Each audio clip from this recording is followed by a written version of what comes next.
मेरे प्यारे स्टूडेंट, मेरे प्यारे साथियों, मैं आज लेके आया हूँ आपको हिंदी का जो मॉडल पेपर है बिहार नेट द्वारा निकला उसके कंप्लीट सॉल्यूशन।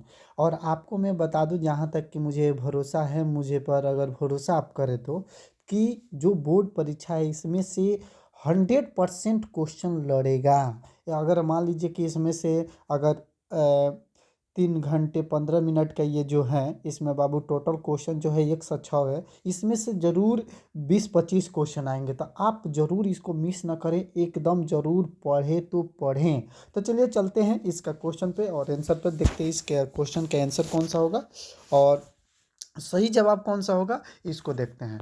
तो चलते हैं सबसे पहला क्वेश्चन पे। फर्स्ट क्वेश्चन है, ध्यान से देखिए, 50 MCQ है। इसको क्वेश्चन नंबर फर्स्ट पे चलते हैं कि फर्स्ट क्वेश्चन क्या है। तो बाबू फर्स्ट क्वेश्चन है कि उच्चतर शिक्षा के लिए भीमराव अंबेडकर किस देश में गए। देखिए मैम, ये जितना भी क्वेश्चन है मैं उम्मीद करता हूँ कि ये पूछेगा। अब बहुत बहुत इंपॉर्टेंट क्वेश्चन है ये सब, तो इसलिए आप लोग याद कीजिए, ठीक है।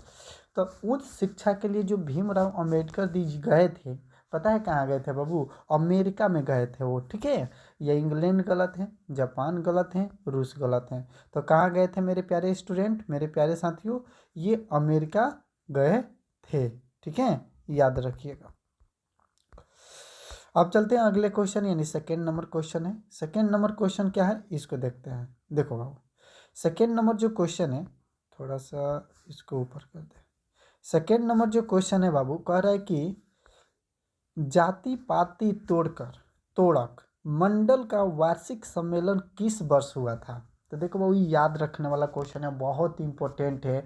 मुझे जहाँ तक अंदाज है कि अगर आप लोग याद कर लेना, ध्यान से देख ले, तो 1 से 2 बार अगर ध्यान से आप इस वीडियो को देख लेंगे ना, तो आपको परीक्षा में एक भी क्वेश्चन नहीं छूटेगा, ठीक है। मैं इतने की गारंटी देता हूँ। आप लोग जल्द से जल्द हमारे व्हाट्सएप ग्रुप में आप ज्वाइन कर लीजिए। मेरा व्हाट्सएप नंबर है 7739808914। या तो आप इस पे व्हाट्सएप में अपना नाम लिख दीजिए, या तो मैं लिंक भेजूंगा, उस लिंक पर क्लिक करके आप डिस्क्रिप्शन में जाइएगा तो लिंक मिलेगा, उस लिंक पर आप जाकर डायरेक्ट ग्रुप में जुड़ सकते हैं। तो चलिए इसका आंसर सही क्या होगा बाबू? इसका सही जवाब होगा 1936। यानी कि 1936 में जाति पाति तोड़क मंडल का वार्षिक सम्मेलन किस वर्ष हुआ था? तो 1936 में हुआ था। अगले क्वेश्चन पर चलते हैं। क्वेश्चन नंबर कितना बाबू? तो क्वेश्चन नंबर 3, ठीक है। क्वेश्चन नंबर 3 क्या है, इसको देखते हैं। निम्न में कौन पड़ोसियों के आवारागर्द छोकरों के साथ लट्टू नचा रहा था? तो अगर आपने ये खोखा के मदन का कहानी अगर आप लोगों ने सुना होगा, तो जरूर आपके मन में ये क्वेश्चन का आंसर चल रहा होगा। ये जो मदन था ना बाबू, मदन, तो वो आवारागर्द छोकरों के साथ लट्टू नचा रहा था, जिसमें कहाँ चला गया? खोखा चला गया, ठीक है। तो उसका हुआ दांत तोड़ने वाला कहानी है, तो बहुत इंटरेस्टेड कहानी है, बहुत मस्त कहानी है। तो ये मदन जो था लट्टू नचा रहा था, ठीक है, याद रखिएगा, बहुत इंपॉर्टेंट है ये। Question number 4। क्वेश्चन नंबर 4 है बाबू, भारत से हम क्या सीखे शीर्षक पाठ साहित्य की कौन विद्या है। देखो बाबू, ये कितने बार पूछ चुका है, और ये क्वेश्चन जो है आने वाला क्वेश्चन है, इम्पोर्टेंट क्वेश्चन है। ये हमको लगता है कि छाप दिया गया है पहले से, तुम लोग याद कर लो कि भारत से हम क्या सीखे शीर्षक पाठ साहित्य के कौन सा विद्या है बाबू। तो इसका सही जो जवाब होगा बाबू, तो इसका जो भाषण है, मतलब ऑप्शन नंबर डी है, यही सही जवाब होगा। यानी यही है, कविता नहीं हो सकता, रेखा चित्र नहीं है, नाटक नहीं है। यानी भारत से हम क्या सीखे, जो आप पाठ पढ़ते हैं उसका शीर्षक से जो साहित्य की कौन सी विद्या है बाबू, तो भाषण, ठीक है, वो भाषण है। क्वेश्चन नंबर 5, देखिए क्वेश्चन नंबर 5 का थोड़ा सा ऑप्शन और दिखाई नहीं दे रहा, तो थोड़ा सा छोटा कर लेंगे, ऊपर स्क्रॉल कर देंगे, ठीक है। दिखाई अब दे रहा है। क्वेश्चन है बाबू, चंद्रशेख नहीं, सॉरी, चारू चंद्रलेख नामक उपन्यास किस लेखक की रचना है। तो बाबू ये किस लेखक की रचना है, ये तो आपको मालूम अगर होगा तो याद करिएगा, नहीं याद कीजिएगा बहुत ज़बरदस्त है। और मैं बता तो दे रहा हूँ, बहुत इंपॉर्टेंट क्वेश्चन है ये। तो हजारी प्रसाद द्विवेदी जी का आपने नाम सुना ही होगा। तो चारुचंद्र लेख नामक जो उपन्यास हैं उनका लेखक जो है हजारी प्रसाद द्विवेदी जी है। इसको हमेशा दिलो दिमाग में फिट कर लीजिए और याद रखिए, क्योंकि ये क्वेश्चन उछल कर कूदने वाला है कहाँ एग्जाम में। अगला क्वेश्चन है हमारे पास, देखिएगा, लेखक गुणाकर मूल्य की शिक्षा की भाषा क्या थी? जो लेखक गुणाकर मूल्य हैं उनकी शिक्षा की क्या भाषा क्या थी बाबू? तो उनकी जो भाषा थी ना बाबू, वो मराठी थी। मतलब कि किनकी भाषा? मतलब कि जो लेखक गुणाकर मूल्य की जो शिक्षा की भाषा थी वो कैसी थी बाबू? मराठी थी। हिंदी नहीं थी, पंजाबी नहीं थी, गुजराती, कैसी थी? मराठी। तो हमको लग रहा है कि गुणाकर मूल्य से बस मराठी याद रखो, आंसर तुम लोग खुद दे दोगे। क्या याद रखना है? मराठी। किससे? तो गुणाकर मूल्य की जो शिक्षा की भाषा, तो भाषा मराठी, और कौन? तो गुणाकर मूल्य। याद रखिएगा तो आप जरूर बना दीजिएगा एग्जाम में, ठीक है। अब हम लोग आ गए हैं क्वेश्चन नंबर कितना? तो क्वेश्चन नंबर 7। क्वेश्चन नंबर 7 क्या है, इसको थोड़ा सा ध्यान से आप लोग देखिए। क्वेश्चन नंबर 7 क्या है? क्वेश्चन नंबर 7 को ध्यान से देखिए। देखिए क्वेश्चन नंबर 7 है, हमारे पड़ोसी देश नेपाल की नेपाली व नेवारी भाषाएं किस लिपि में लिखी जाती है? आप लोगों ने शायद नेपाल का सब कोई नाम सुना होगा, ठीक है।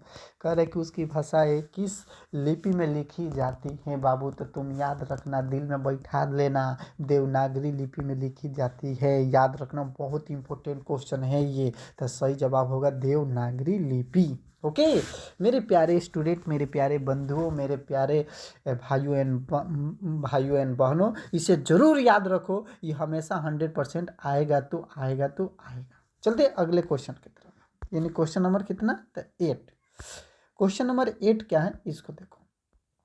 निम्न में से जैन गणितज्ञ कौन है?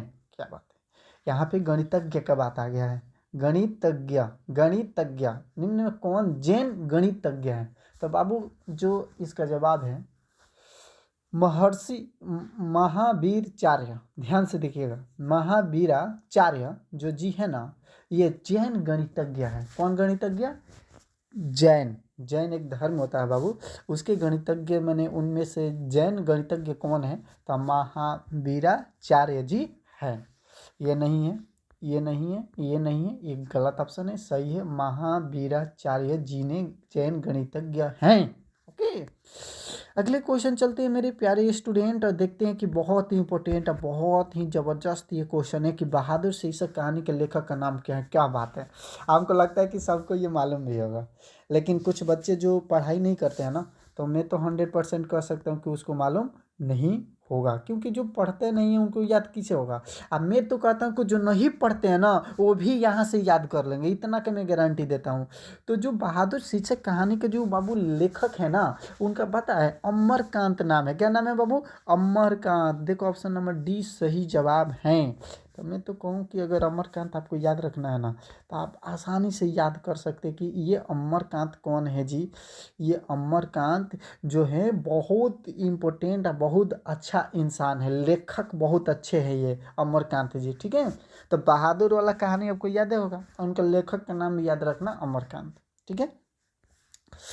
अब आ गए हम लोग क्वेश्चन नंबर 10। देखो वो 10 क्वेश्चन नंबर पे हम लोग आ गए, मान लो 10 पर, ठीक है।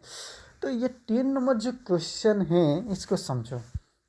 10 नंबर क्या है क्वेश्चन? बहादुर शीर्षक कहानी में कौन अपने शरीर की मालिश बहादुर से करवाता था? वाह क्या बात है, क्वेश्चन अंदर से पूछा है। सोचिए, मैं एक बात बता दूं कि अगर आप हिंदी के सब पाठ नहीं पढ़े हैं ना, तो आपको क्वेश्चन बनाने में प्रॉब्लम आ सकता है। हिंदी का अगर जो बच्चा पाठ पढ़ा है ना, अंदर से जो बातें जानता है कहानी, वो मैं गारंटी देता हूँ कि वो बना देगा सब। तो जो बहादुर था ना बाबू, बहादुर शीर्षक कहानी में अपना शरीर जो मालिश करवा रहा था बहादुर से, वो पता है कौन है? किशोर था। किशोर, किशोर जो था ना, जूता भी पॉलिश कराता था और अपना देह भी मालिश कराता, पीटता भी था, साइकिल भी साफ करवाता था। बताइए ना कितना बेचारे बहादुर को तकलीफ होता था, ठीक है। तो ये किशोर जो है बहादुर से क्या करवाता था? मालिश करवाता था, ठीक है, याद रखिएगा। क्वेश्चन नंबर पे आ गए 11 नंबर। अब देखते हैं कि 11 नंबर का जवाब क्या होगा सही, और देखते हैं ये क्वेश्चन क्या है। ये तो 10 नंबर है, 11 number question. Question number 11 question है कि ध्यान से देखिएगा। 11 रुपये साड़ी के खूंट से निकाल कर यहीं चारपाई पर रखे, पर वे मिल नहीं रहे, यह किसने कहा? देख बाबू, उसके घर एक रिश्तेदार आए थे। अगर तुम पढ़े होगे कहानी ना तो तुमको मालूम होगा, उसके घर एक रिश्तेदार आए थे, ठीक है। वो क्या किया, वही ये बात बोला कि हम, उसके पास पैसा नहीं था। सबसे बोलने का रीजन समझो, उसके पास क्या था? पैसा नहीं था। अब बताओ, लेखक की पत्नी थी नहीं, बहादुर की माँ थी नहीं, इनमें से कोई नहीं, रिश्तेदार की पत्नी। देखो एक बात बताएं बाबू, उसके पास पैसा नहीं था। अब वो सोची कि यार हम कुछ लाए भी नहीं, और उसको बता देते कि हम बांध के रखी थी, पता ना क्या हो, तो शायद किसी ने चुराया होगा। ये क्यों कहा? तो रिश्तेदार की पत्नी का क्यों कहा पता है? इसके पास पैसे नहीं था, बकलोलिया के पास। और जब पैसे नहीं था तो सोची कि मेरा बेइज्जती होगा, हम किसी दूसरे के, तो ऐसा नहीं करना चाहिए, ठीक है। किसी के साथ ऐसा नहीं करना चाहिए कि अगर अपना बचने के लिए किसी को फंसा दे, ऐसा नहीं करना चाहिए, ठीक है। तो बहुत खराब काम की, ठीक है, रिश्तेदार लायक नहीं है। क्वेश्चन नंबर 12 देखो, 12 नंबर क्वेश्चन बानू बाबू, 12 नंबर क्वेश्चन, लेखक रामविलास शर्मा का जन्म किस वर्ष हुआ? लेखक रामविलास शर्मा का जन्म किस वर्ष हुआ? क्या बात है बाबू, ये जन्मदिन भी याद करे के पड़ी कि बाबू रामविलास शर्मा रहलन, उ कहिया उनकर जन्म भइल, तो 1912 में भई रहे। इहो याद रखियो ना तो फंस जेब। बहुत इंपॉर्टेंट ही क्वेश्चन बा। 1912 ईस्वी में रामविलास शर्मा जी का जन्म हुआ था। बहुत इंपॉर्टेंट है, इसे जरूर याद रखिएगा, ठीक है। बहुत इंपॉर्टेंट है, 1912 ईस्वी में हुआ था, ठीक है। अब 13 नंबर ई क्वेश्चन थोड़ा देखते। 13 नंबर तो देखने में बहुत बड़ा है। क्या बात है, देखो क्वेश्चन कितना बड़ा है। क्या सर, कितना बड़ा क्वेश्चन है ये, हो। देखो, जो साहित्य दूसरों की नकल करके लिखा जाए वह अधम कोटि का होता है और संस्कृति असमर्था का सूचक होता है। यह पंक्ति किस शीर्षक पाठ से है? अब देखो वो बताना कि ये पंक्ति किस शीर्षक पाठ से लिया गया है। तो बाबू ये तो बताना पड़ेगा ना, किस शीर्षक पाठ से लिया गया है। तो बाबू देखो, ये परंपरा का जो मूल्यांकन है ना बाबू, परंपरा का मूल्यांकन यानी ऑप्शन नंबर जो सी है, इसी पाठ से लिया गया है। कहा गया है कि जो साहित्य दूसरों की नकल करके लिखा जाए वो अधम कोटि की होती है, यह संस्कृति असमर्था का सूचक होता है। यह पंक्ति किस पाठ से लिया गया है बाबू? तो परंपरा का मूल्यांकन, याद रखिए, ये कोरी 100%। चलिए अगले क्वेश्चन पर चलते हैं, यानी 14 नंबर। कौन नंबर बाबू? तो 14 नंबर। देखो 14 नंबर वा क्वेश्चन बा बाबू कि कितने वर्ष की उम्र में बिरजू महाराज को संगीत नाटक अकादमी अवार्ड मिला? क्या बात है, जो बिरजू महाराज थे ना बाबू, उनको संगीत नाटक में अकादमी अवार्ड मिला था। लेकिन ये पता करना है कितनी साल की वो थे ना तो उनको मिल गया था। बताओ, 27 साल के थे ना उम्र में तो अभी मिल गया था। अब सोचो एक बात कि हम लोग 27 साल में एक अकादमी अवार्ड को तो छोड़ो, घर का भी अवार्ड नहीं मिलता है। अच्छा से देखा जाए तो अगर कुछ नहीं करोगे तो कहाँ से मिलेगा? कुछ तो करना पड़ेगा। ये तो 27 दूर के बाद है, 18 साल का बच्चा अकादमी अवार्ड ले सकता है जो अगर वो चाह दे तो, ठीक है। तो चलिए अगले क्वेश्चन पर चलते हैं। बहुत इंपॉर्टेंट है ये क्वेश्चन, याद रखिएगा। बिरजू महाराज कानपुर कितने साल रहे? बाप रे, का हम कहे, अब ये मत पूछ देना कि बिरजू महाराज घर में क्या करते थे, ठीक है। ये मत पूछना क्वेश्चन, का क्वेश्चन देखिए, बिरजू महाराज कानपुर कितने साल रहे? तो अगर इनका पाठ आप लोग पढ़े होंगे ना तो जरूर बता देंगे। 2-2.5 साल रहे थे बाबू, 2-2.5 साल रहे थे। कहाँ? कानपुर में, ठीक है। आंसर ऑप्शन नंबर कौन सा सही है? तो ऑप्शन नंबर सही है बी, यानी 2-2.5 साल रहे थे, ठीक है। अगले क्वेश्चन पर चलते हैं, यानी क्वेश्चन नंबर कितना? तो क्वेश्चन नंबर 16 नंबर क्वेश्चन है बाबू कि अभिनव शीर्षक पाठ में फ्रेंच शासकों ने किनकी गतिविधियों पर नजर रखने के लिए किला बनवाया था? क्या बात है, क्वेश्चन बहुत जबरदस्त है बाबू कि अभिनव शीर्षक पाठ में फ्रेंच शासकों ने किनकी गतिविधियों पर, थोड़ा ये बार बार जानते हो घूम जाना, दिमाग खराब हो जाता है, रोटेशन हो जाता है, इसको कौन सा बीमारी हो गया। अभिनय, देखिए अभिनय, फिर से क्वेश्चन पढ़ रहे हैं, थोड़ा देखिएगा। अभिनय शीर्षक पाठ में फ्रेंच शासकों ने किनकी गतिविधियों पर नजर रखने के लिए किला बनवाया था। आपका किला बनवा दिया था गतिविधियां रखने के लिए। सोचो गतिविधि कैसा है, इसको रखने के लिए किला बनवाया था कि उसको किसको गतिविधियों को मतलब नज़र रखा जाए, उसके लिए किला बनवाया था। तो पोप की, याद रखिएगा, पोप जो था ना बाबू, इसी को नज़र रखने के लिए बनवाया था। याद रखिएगा, बहुत इंपॉर्टेंट क्वेश्चन है ये। अब आगे हम लोग क्वेश्चन नंबर 17 पर। 17 नंबर क्वेश्चन है बाबू, रोन नदी कहाँ है। रोन बार बार तुम घूम रहे हो ना तो दिमाग खराब हो रहा है, जानते हो ना। हाँ, बार बार मत घूमो, घूम जाओ इस तरह। तो बाबू ये नदी का नाम सुने हो तुम लोग, बहुत से स्टूडेंट सुना होगा इस नदी का नाम। ये जो रोम नदी है वो कहाँ पे स्थित है बाबू। तो रोम नदी जो है ना दक्षिण फ्रांस में स्थित है बाबू। दक्षिण फ्रांस किधर है बाबू, दक्षिण फ्रांस में स्थित है। रोम नदी कहाँ स्थित है, तो दक्षिण फ्रांस में। इसे याद रखिएगा, जो दक्षिण फ्रांस है ना वहीं पे स्थित है। और रोम नदी जो है ये स्थित है जहाँ दक्षिण के तरफ फ्रांस में स्थित है। ओके, बहुत इंपॉर्टेंट क्वेश्चन है। अगले क्वेश्चन पर चलते हैं, यानी क्वेश्चन नंबर 18। देखिए 18 नंबर जो क्वेश्चन है बाबू, ये मैं बता दूं कि काफ़ी इंपॉर्टेंट क्वेश्चन है। और जहाँ तक कि ये किसी को भी लगेगा कि इम्पोर्टेंट है, ऐसा नहीं है कि ये इम्पोर्टेंट नहीं है। ठीक है, तो देखिए क्वेश्चन क्या कह रहा है। दीवार में एक खिड़की रहती थी नामक उपन्यास किस लेखक की रचना है। बताना कि किस लेखक की रचना है। ये बाबू जो रचना है ना, विनोद कुमार जो शुक्ल जी थे, उन्हीं का ये रचना है, यानी ऑप्शन नंबर ए सही होगा।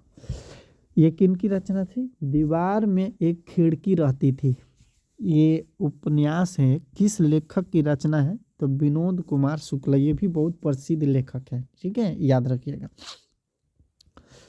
19 नंबर, ये तो हमको लगता है सबको पता होगा। मछली शीर्षक कहानी में लेखक की माँ क्या कर रही थी।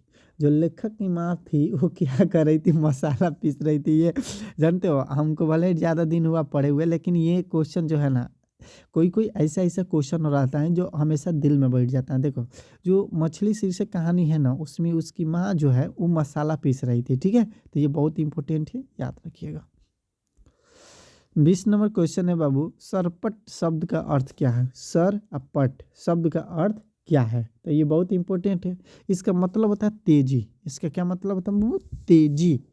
सरपट जो होता है, इस शब्द का अर्थ जो होता है वो तेजी होता है, तेजी। ठीक है, क्वेश्चन नंबर 21। क्वेश्चन नंबर 21 देखिएगा ध्यान से। जितेंद्र मिश्र ने पिक्स पिक रिप मेके विरासत 2001 के कार्यक्रम के लिए रूपंकर कलाओं पर केंद्रित किस पत्रिका का संपादन किया है। तो बाबू जितेंद्र मिश्र ने 2001 कार्यक्रम के लिए केंद्रित किस पत्रिका का संपादन जो किया था, जिस भी किया था, वो था शहीद पत्रिका। ठीक है, कौन पत्रिका था, शहीद पत्रिका। याद रखिएगा, ये बहुत इंपॉर्टेंट क्वेश्चन है। ठीक है, आ जाएगा। अब देखो बिस्मिल्लाह खान का नाम हमको लगता है कि अगर पढ़े होंगे तो सब। अमीरुद्दीन बिस्मिल्लाह खान का ननिहाल कहाँ है। ननिहाल कहाँ है उनका, बिस्मिल्लाह खान का। ये क्वेश्चन जो है बहुत इम्पोर्टेंट है और बहुत ही अच्छा क्वेश्चन है। काशी का नाम तुम लोगों ने सुना होगा, तो काशी में इनका ननिहाल था बिस्मिल्लाह खान का। ठीक है, जो काफ़ी इम्पोर्टेंट है और इसे याद रखिएगा। ठीक है, अब देखते हैं क्वेश्चन नंबर कितना, तो क्वेश्चन नंबर 23। ठीक है, question number 20, Bismillah Khan film देखने के लिए किन से 6 पैसे लेते थे। वाह, बिस्मिल्लाह खान जो थे वो फिल्म देखने के लिए किन से पैसा लेते थे, 6 पैसे लेते थे। किन से, मैंने उनका नाम बताना था। मामू से, मौसी से, नानी से, इस सब से लेते थे, तो ऑप्शन नंबर डी सही होगा। यानी इसके ऑप्शन नंबर कौन सा सही होगा बाबू? ऑप्शन नंबर डी क्यों सही होगा? कि सबसे लेते थे। अगर मान लीजिए मामुओं से लिए, मौसियों से लिए, नानियों से लिए, तो इसलिए सभी से आंसर कौन सा होगा? तो सभी। ओके, अब बाबू आ गया 24 नंबर की बारी। अब 24 नंबर देखते हैं कि क्वेश्चन क्या कह रहा है।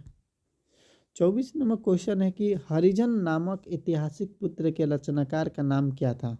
जो हरिजन नामक ऐतिहासिक पुत्र के रचनाकार जो थे उनका क्या नाम था? तो उनका नाम था बाबू महात्मा गांधी। उनका क्या नाम था? महात्मा गांधी। तो कौन नहीं जानता है, नोट के पैसा पर रहते हैं, ठीक है, ये सब कोई जानता है। ठीक है, अगला क्वेश्चन, महात्मा गांधी की हत्या किस वर्ष हुई? देखो बाबू, ये बहुत इंपॉर्टेंट क्वेश्चन है। मैं बता दूं कि आप अगर याद करें तो जरूर इस क्वेश्चन को याद करिए। अब मैं जानता हूं कि पूछेगा। 1948 ईस्वी में नाथूराम गोल्डेस ने इसकी मृत्यु कर दी। किनके? तो महात्मा गांधी का। 1948 याद रखिएगा। किसने की? तो नाथूराम गोल्ड ने। 26 नंबर क्वेश्चन है कि सेन साहब के कितनी लड़कियां थी? ये तो सब किसी को मालूम होगा, हमको नहीं है कि मालूम नहीं होगा सबको। तो 5 लड़कियां थी, बहुत सुशील थी और बहुत अच्छी थी, व्यवहार में बहुत अच्छा था उन लोगों का व्यवहार। ठीक है, कि जैसे कि कोई अगर देखे तो उनका मन मोह ले, उसी वो 5 लड़कियां थी, बहुत अच्छा थी। ठीक है, सेन साहब की कितनी लड़कियां? तो 5 लड़कियां थी। बहुत इंपॉर्टेंट क्वेश्चन है ये। आज कम हो सकता है, कम चांस है कि वो पूछे, क्योंकि इतना आसान क्वेश्चन वो नहीं बोर्ड में पूछा जाएगा। ठीक है, देखो बाबू, अगला है कि दक्षिण भारत के पांड्य प्रदेश को से किस राजा के पलियाम ताम्रपत्र मिले हैं? देखो बाबू, ये ताम्रपत्र जो मिला है ये किस राजा वरुणगुण। देखिए, ये जो है ना, वरगुण के माने जो एक राजा थे जिनका वरगुण है के मिला था, पलियाम ताम्रपत्र मिले थे। किस राजा के पलियाम? राजा वरगुण के मिले थे। ठीक है, याद रखिए, ऑप्शन नंबर डी सही जवाब है।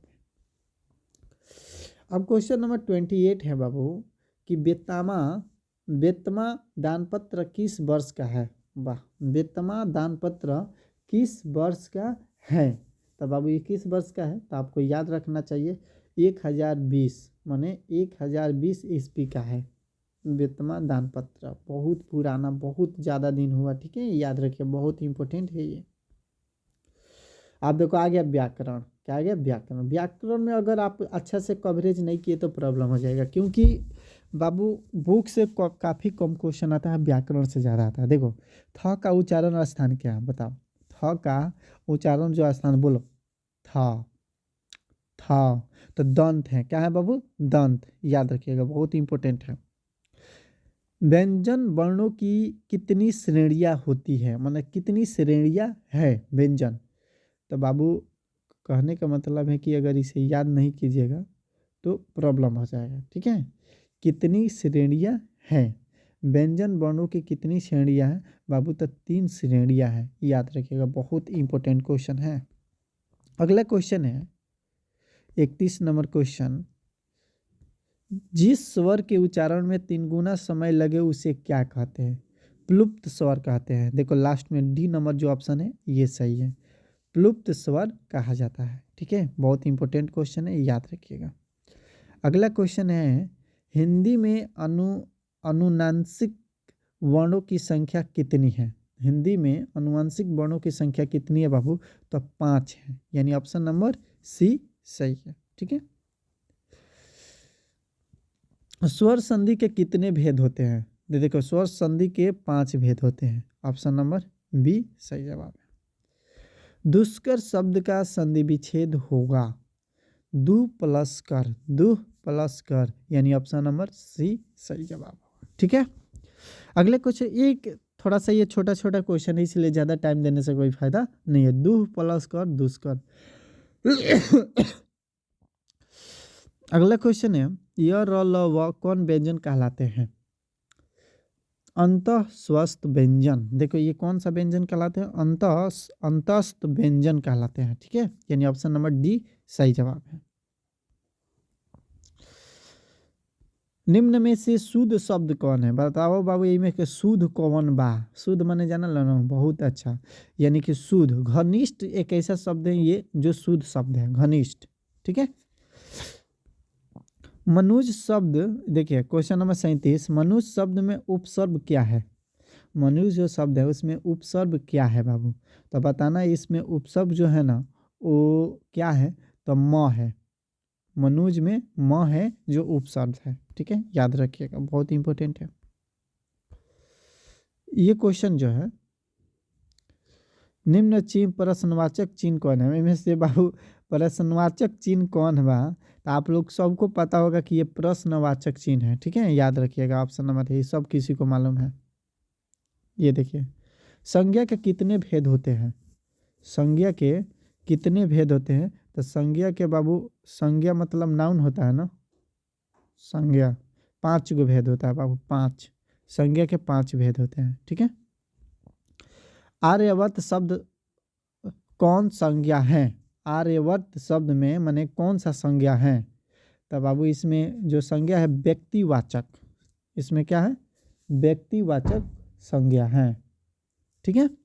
अगला क्वेश्चन पर चलते हैं, यानी क्वेश्चन नंबर 41।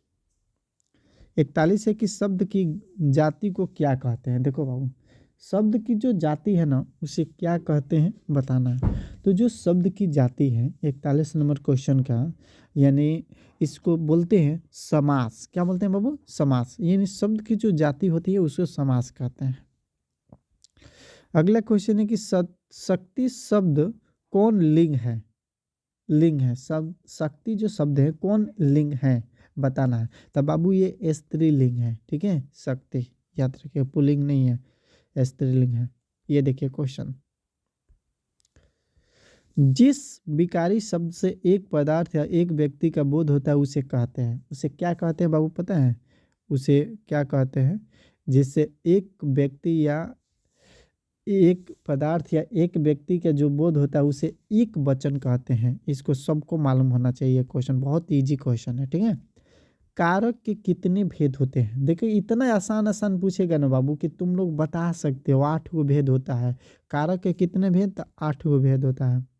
अब देखो ये को के लिए किस कारक की विभक्ति है? को के लिए किस कारक की विभक्ति? तो संप्रदान कारक के लिए संप्रदान कारक की विभक्ति है, याद रखिएगा, बहुत इंपॉर्टेंट है। अगला क्वेश्चन है, शिकारी ने बाघ मारा किस कारक का उदाहरण है? शिकारी ने बाघ मारा किस कारक की उदाहरण है? तो कर्ता कारक। क्या है? कर्ता कारक। ओके, बहुत इंपॉर्टेंट है। अगले क्वेश्चन पर चलते हैं। अगला क्वेश्चन है कि वह जो न करे सो थोड़ा किस सर्वनाम का उदाहरण है? बाबू ये उदाहरण दिया, उसका नाम बताना है। तो बाबू ये संबंधवाचक, यानी कि संबंधवाचक सर्वनाम का उदाहरण है। संबंध बता रहा है कि वह जो न करे सो थोड़ा किस सर्वनाम का उदाहरण है? संबंध वाचक सर्वनाम। ये देखिए क्वेश्चन नंबर 48 है कि ऐसा आदमी किस विशेषण का उदाहरण है? ऐसा जो आदमी है किस विशेषण का? तो ये है सर्वनामिक विशेषण का ये उदाहरण है। ऑप्शन नंबर बी सही है। ओके। अगला क्वेश्चन है बाबू, धार्मिक शब्द में प्रत्यय क्या है? धार्मिक जो शब्द है उसमें प्रत्यय क्या है? तो उसमें इक प्रत्यय है, यानी ऑप्शन नंबर सी सही जवाब है। अगला क्वेश्चन है, अगला क्वेश्चन, जिन क्रियाओं से इन बात का बोध हो कि कर्ता स्वयं कार्य न करके किसी दूसरे को कार्य करने के लिए प्रेरित करता है उस क्रिया को क्या कहते हैं? यानी 50 नंबर क्वेश्चन बहुत इंपॉर्टेंट है। ठीक है, इसे याद रखिएगा। इसे बोलते हैं प्रेरणार्थक क्रिया। इसको बोलते हैं प्रेरणार्थक क्रिया, जो स्वयं न करके किसी दूसरे को कार्य करने के प्रेरित करे, प्रेरणार्थक क्रिया बोलते हैं। ठीक है, याद रखिएगा, बहुत इंपॉर्टेंट है। अगला क्वेश्चन है कि मैं घड़ा भरता हूँ किस क्रिया का उदाहरण है? मैं घड़ा भरता हूँ किस क्रिया का उदाहरण है? तो बाबू अकर्मक क्रिया का उदाहरण है, याद रखिएगा, बहुत इंपॉर्टेंट है। भूत शब्द में प्रत्यय क्या है? भूत शब्द में जो प्रत्यय है वो बाबू त है। ठीक है, भूत शब्द में जो प्रत्यय है वो क्या है बाबू? त। ठीक है, इसको याद रखिएगा, बहुत इंपॉर्टेंट है, ये भी पूछ सकता है। अगला क्वेश्चन है कि अन्याय शब्द का विशेषण क्या है? अन्याय शब्द का जो विशेषण क्या है, तो इसका विशेषण जो है बाबू पहला है अन्यायी, अन्यायी यानी ऑप्शन नंबर सी। देखो दोनों एक जैसा है लेकिन ये गलत है, अन्यायी ना अन्यायी, ठीक है। ऑप्शन नंबर सी सही है। क्वेश्चन नंबर 54, 54 नंबर क्वेश्चन ध्यान से देखिएगा। बाहरी वेशभूषा पूजा पाठ और कर्म कांड के स्थान पर सरल सच्चे हृदय से राम नाम के कीर्तन पर बल गुरु नानक किस पद में दिया गया है? किस पद में बाबू दिया गया है? तो द्वितीय पद में दिया गया है, द्वितीय पद में दिया गया है। सही जवाब होगा द्वितीय पद, ठीक है। अगला क्वेश्चन है बाबू कि आशा दीवार किसकी रचना है? आशा दीवार जो है वो किसकी रचना है? ये बहुत इंपॉर्टेंट है, जो गुरु नानक जी हैं उन्हीं का रचना है, गुरु नानक जी का, यानी ऑप्शन नंबर डी सही है। अगला क्वेश्चन है बाबू, अगला क्वेश्चन कि सीखा शब्द का अर्थ क्या है? सीखा जो शब्द है इसका अर्थ क्या है? तो इसका अर्थ है बाबू चोटी। इसका क्या अर्थ है? चोटी, ठीक है, याद रखिएगा, बहुत इंपॉर्टेंट छोटा छोटा क्वेश्चन है। देखो बड़ा क्वेश्चन रहता है तो हम कहते हैं, ठीक है। प्रेम आईनी श्री राधिका शीर्षक दोहे के रचनाकार कौन है? तो बाबू इसका जो रचनाकार है ना रस खान जी हैं। कौन है? रस खान जी, ठीक है, याद रखिएगा, बहुत इंपॉर्टेंट है। अगला क्वेश्चन है बाबू, अगला कि निम्नलिखित में किस कवि की सवेया और धनाक्षरी अत्यंत प्रसिद्ध हैं? तो बाबू किनकी प्रसिद्ध है पता है? ये थोड़ा सा क्वेश्चन मतलब सस्पिशन है, थोड़ा सा आप लोग कमेंट में इसका आंसर बताइएगा। निम्न किस कवि की सवैया और घनाक्षरी अत्यंत प्रसिद्ध है? तो रसनान जो रसखान जी हैं इनका तो बहुत प्रसिद्ध है, लेकिन आप भी अगर कुछ जानते हो, थोड़ा सा हमें कंफ्यूज है, तो आप थोड़ा कमेंट में ज़रूर बताइएगा अगर मालूम होता है, नहीं तो रस खान हमारे तरफ से ये होंगे, ठीक है। अगला क्वेश्चन है बाबू, क्वेश्चन नंबर कितना? तो 59, ठीक है, 59 नंबर क्वेश्चन है, ध्यान से देखिएगा, छोटा इसलिए किए हैं कि क्वेश्चन है दिखाएं। प्रेम मार्ग का ऐसा प्रवीण और धीर पथिक तथा जबादानी का ऐसा दावा रखने वाला ब्रज भाषा का दूसरा कवि नहीं हुआ। कवि घनानंद के बारे में यह किसने कहा? किसने कहा है ये बताना है। तो बाबू ये कहा है जो आचार्य रामचंद्र शुक्ल जी ने कहा है, ठीक है। कौन कहा है? तो आचार्य रामचंद्र शुक्ल जी ने ये बात कहा है, ठीक है, याद रखिएगा, बहुत इंपॉर्टेंट है। आगे अगला क्वेश्चन कि कवि घनानंद अपने आंसुओं को कहाँ पहुँचाना चाहते हैं? ये देखिए, अगर आप कविता पढ़े होंगे तो ज़रूर मालूम होगा, ठीक है, ये अगर आप कविता पढ़े होंगे तो ज़रूर जानते होंगे। सुजाना के आंगन में पहुँचाना चाहते हैं, ठीक है, घनानंद जी। अगला क्वेश्चन है 61 नंबर कि कौन कवि काव्य और जीवन दोनों क्षेत्र में भारतेंदु हरिश्चंद्र को अपना आदर्श मानते थे? कौन मानते थे बाबू? इसमें कौन ऐसा कवि है जो उनको आदर्श मानते थे? तो जो प्रेम मतलब बता रहे हैं, बहुत ज़बरदस्त, मैंने कवि में बताऊं क्या बताऊं, बहुत मतलब जो बद्री नारायण चौधरी प्रेम घन जी हैं जो उनको क्या मानते थे बाबू? आदर्श मानते थे, यानी ऑप्शन नंबर डी सही है। क्वेश्चन नंबर 62 है, स्वर धूली शीर्षक काव्य किस कवि की रचना है? बाबू ये किस कवि की जो रचना है ये याद रखिएगा, सुमित्रानंद पंत जो हैं, सुमित्रानंदन जो पंत हैं उन्हीं की रचना है। स्वर्ण धूलि शीर्षक काव्य किस कवि की रचना है? सुमित्रानंदन पंत की रचना है। मैं फिर से एक बार रिपीट करूंगा, जो स्टूडेंट हमारे व्हाट्सएप ग्रुप में नहीं जुड़े हैं तो प्लीज़ इस डिस्क्रिप्शन में लिंक है, आप व्हाट्सएप ग्रुप में जुड़ जाए, आपको फ्री में नोट्स देंगे, आपको फ्री में ऑल मॉडल सेट का क्वेश्चन आंसर देंगे जो कि आपके पास काफ़ी यूजफुल होगा। और मैं ये भी दावा करता हूँ कि आपको एग्ज़ाम से पहले कुछ ऐसे हिंट क्वेश्चन बताएंगे जो एग्ज़ाम में सीधे हुआ आएगा, ठीक है। अगला क्वेश्चन देखते हैं 63 नंबर, कितना नंबर बाबू? 63 नंबर क्वेश्चन देखिए, आत्मजयी नामक प्रबंध काव्य किसकी रचना है? मैंने ये किसकी रचना है बाबू? तो ये है कुंवर नारायण जी का। किसका? कुंवर नारायण जी का रचना है। अगला क्वेश्चन देखिए, अगला क्वेश्चन है, थोड़ा सा ये ऑप्शन दिखाई नहीं दे रहा इसलिए छोटा करना पड़ रहा है।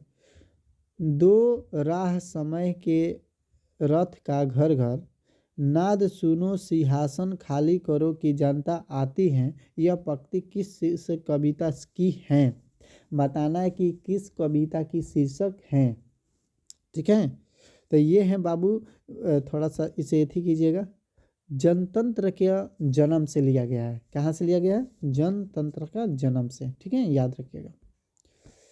अगला क्वेश्चन है बाबू की सचिकानंद हीरानंद वतास्यान अगेन की कविता निम्न में से कौन है? यानी इस कविता में से निम्न में से कौन है, इसे बताना है। तो बाबू हीरो मतलब ये जो है हिरोशिमा जो है, ध्यान दीजिए, इसका सही जवाब होगा सचितानंद हीरानंद वतास्यान अगेन की कविता निम्न कौन सी है? तो हिरोशिमा। ठीक है, हिरोशिमा है। अगला क्वेश्चन है कि हिरोशिमा शीर्षक कविता में जली हुई छाया किसकी साक्षी है? जो हिरोशिमा शीर्षक कविता में जली हुई जो छाया है वो किसकी साक्षी है? किसकी पता है लोगों? मानव की। किसकी? मानव की। याद रखिएगा, ऑप्शन नंबर ए सही है। अगला क्वेश्चन कि एक वृक्ष की हत्या शीर्षक कविता में कौन हमेशा चौकाना रहता है? कौन हमेशा चौकाना रहता है एक वृक्ष की हत्या में? कौन है बाबू? तो पता है, वृक्ष। इसका आंसर होगा वृक्ष, यानी ऑप्शन नंबर बी सही है। अगला क्वेश्चन है कि कवि बीरेन डंगवाल का जन्म किस वर्ष हुआ था? बाबू इनका जन्मदिन कब भई रहे तू बतावा। तो 1947 में जब देश आज़ाद हुआ था ना, उसी टाइम हुआ था इनका जन्म। याद रखिएगा, कवि बीरेन डंगवाल का जन्म 1947 ईस्वी में हुआ था। देखो बाबू, अगला क्वेश्चन है हमारी नींद शीर्षक कविता में कितने बीज की फूली हुई छत को भीतर से ढकेलना शुरू किया? क्या बात है, ये बहुत अंकुर अंकुर होता है, जानते हो? जब बीज को जमीन में डाला जाता है तो सबसे पहले उसमें अंकुर आती है, थोड़ा थोड़ा निकलता है। ठीक है, हमारी नींद शीर्षक कविता में किसने बीज की फूली हुई छत को भीतर से ढकेलने की शुरू किया? वो ढकेलता है कि आगे बढ़ो। ठीक है, अगला क्वेश्चन देखिए, किस काव्य संग्रह का बीरेन डंगवाल को साहित्य अकादमी पुरस्कार प्राप्त हुआ? वाह, बहुत अच्छा बाबू, ये बताएं। बहुत इम्पोर्टेंट ये हैं, दुष्चक्र में श्रेष्ठा। ठीक है, उसी में अकादमी पुरस्कार मिला था। ठीक है, बहुत इम्पोर्टेंट है बाबू ये क्वेश्चन। तो चलिए अगले क्वेश्चन पर चलते हैं। अगला क्वेश्चन है स्त्रीत्व का मानचित्र नामक आलोचना किसकी है? ये किसकी आलोचना है बाबू? तो ये जो आलोचना है ये आपको याद रखना पड़ेगा कि अनामिका का नाम आप लोग सुने होंगे, इन्हीं की रचना अनामिका जी का। ठीक है, स्त्रीत्व का मानचित्र नामक आलोचना किसकी रचना है? तो अनामिका जी का है। अगला क्वेश्चन है कि कवित्री अनामिका का जन्म कहाँ हुआ था? बाबू जन्म बढ़े तो जरूर याद तारा करे पड़ना, तो मैंने जन्म कहाँ भई रहे, कब भई रहे ना, कहाँ हुआ था? तो बिहार में हुआ था बाबू, ये बिहार में इनका जन्म हुआ था। ठीक है, अगला है कि लेखक श्रीनिवास को साहित्य अकादमी पुरस्कार किस वर्ष पुरस्कृत किया गया था? मैंने श्रीनिवास जी को अकादमी पुरस्कार कब मिला था? तो बाबू इनको 1967 ईस्वी में मिला था। याद रखिएगा, 1967 में इनको श्रीनिवास को साहित्य अकादमी पुरस्कार मिला था। अगला क्वेश्चन है कि दही वाली मागमा शीर्षक कहानी का अनुवाद किसने किया? मैंने इसका अनुवाद किसने किया था? ठीक है, तो इसका अनुवाद जो किया था बाबू ना, ये बहुत आप लोगों के लिए क्या बताऊं, बहुत महान आदमी है जिसने किया था बाबू। BR जो नारायण हैं वहीं किए थे, यानी ऑप्शन नंबर बी सही है। BR नारायण जी ने इनका अनुवाद किया था। ठीक है, अगला क्वेश्चन है कि डहते विश्वास शीर्षक कहानी के लेखक का नाम क्या है? वाह, लेखक के नाम तो एकदम कन्फर्म ही पूछबे करेगा। ठीक है, ये सात कोड़ी होता, देखा ये नाम है बाबू, डहते विश्वास शीर्षक कहानी के लेखक का नाम है सात कोड़ी होता। ठीक है, याद रखिएगा, बहुत इंपॉर्टेंट है। अगले क्वेश्चन पर चलते हैं। अगला क्वेश्चन यानी क्वेश्चन नंबर 76 नंबर है कि पिछले कई दिनों से लगातार बारिश होते देख लक्ष्मी को क्या लग रहा था? क्या लग रहा था जी लक्ष्मी को? आप लोगों को पढ़े होंगे, पता होगा, कमेंट बॉक्स में आप लोग बता सकते हैं कि क्या लग रहा था। लग रहा था कि बाबू क्या लग रहा था, बताओ। कोई बताएगा? ऑप्शन है पानी भर जाएगा, अनाज बर्बाद हो जाए, बीमारी बढ़ेगी, नहीं बाढ़ आएगी। उसको लग रहा था ना डेली मतलब बारिश हो रहा था, उसको लग रहा था कि बाढ़ आएगी, ठीक है, ये नहीं बारिश आएगी। अगला है कि जन्म से पागल और गूंगू कौन थी? क्या बात है, जन्म से पागल और गूंगी कौन थी बाबू?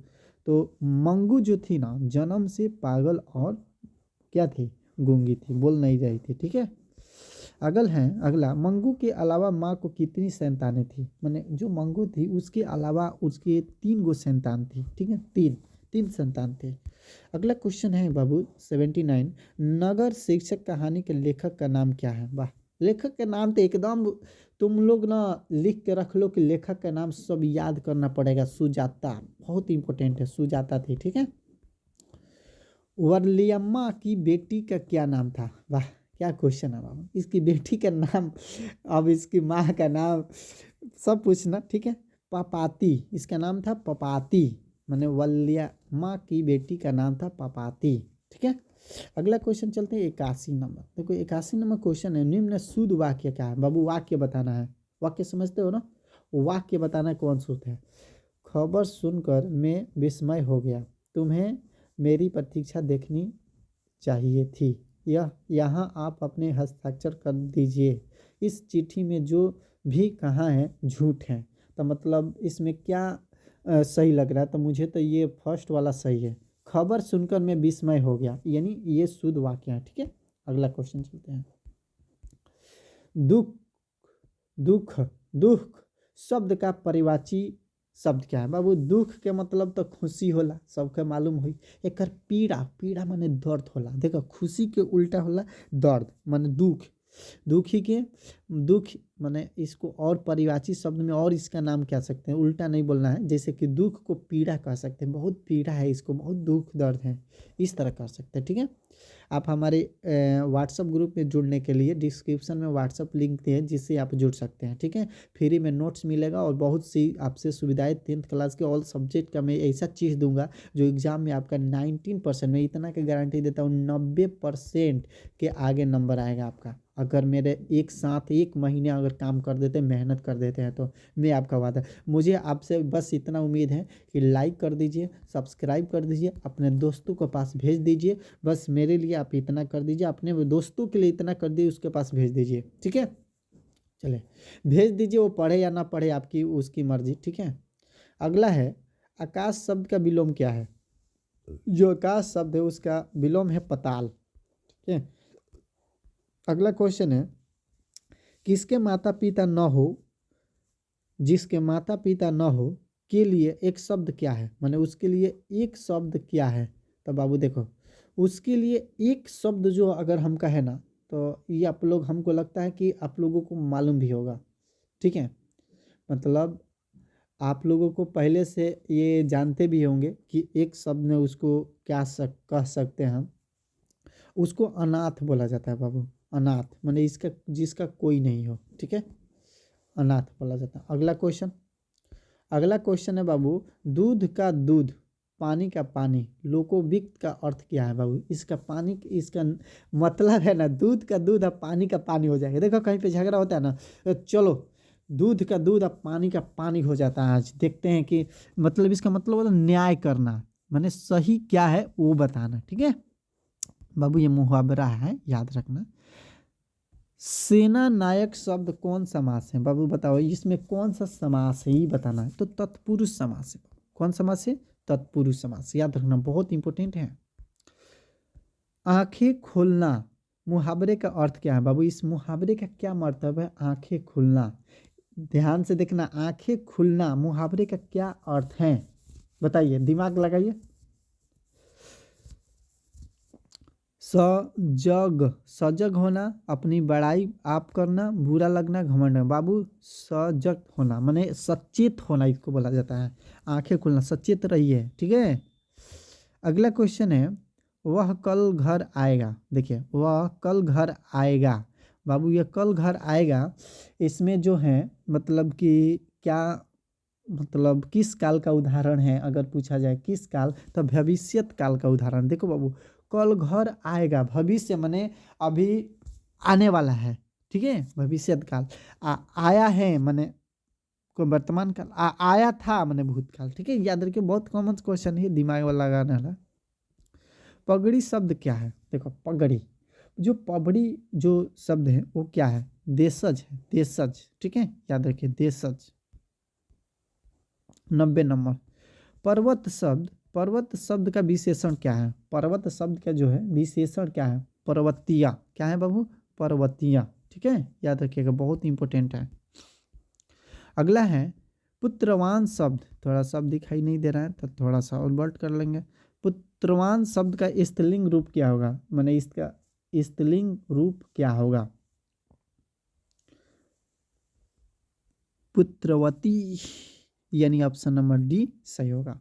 पुत्रवान के पुत्रवती होगा स्त्रीलिंग। ठीक है, अगला शब्द है बाबू, ध्यान से देखो, उल्लास शब्द का संधि विच्छेद क्या होगा? उल्लास शब्द का संधि विच्छेद क्या होगा? उत प्लस लास, उत प्लस लास, यानी ऑप्शन नंबर कौन सा? सी। ठीक है, उत प्लस लास यानी उतलास। ठीक है, बहुत अच्छा क्वेश्चन है। अगला क्वेश्चन है, रात को पहरा देने वाला कौन पदबंध है? रात को पहरा देने वाला कौन है बाबू पदबंध? तो ये है संज्ञा पदबंध। ठीक है, याद रखिएगा, बहुत इंपॉर्टेंट क्वेश्चन है ये। 93 नंबर ये क्वेश्चन पूछेगा। परिश्रम छात्र अवश्य सफल होंगे, परिश्रमी छात्र अवश्य सफल होंगे, किस वाक्य का उदाहरण है? क्या बात है, किस वाक्य का उदाहरण है बाबू? तो ये एकदम सरल वाक्य है। ठीक है, सरल वाक्य माने आसान। ठीक है, अगला है कंटा शब्द का विशेषण क्या होगा? कंटा शब्द का विशेषण क्या होगा?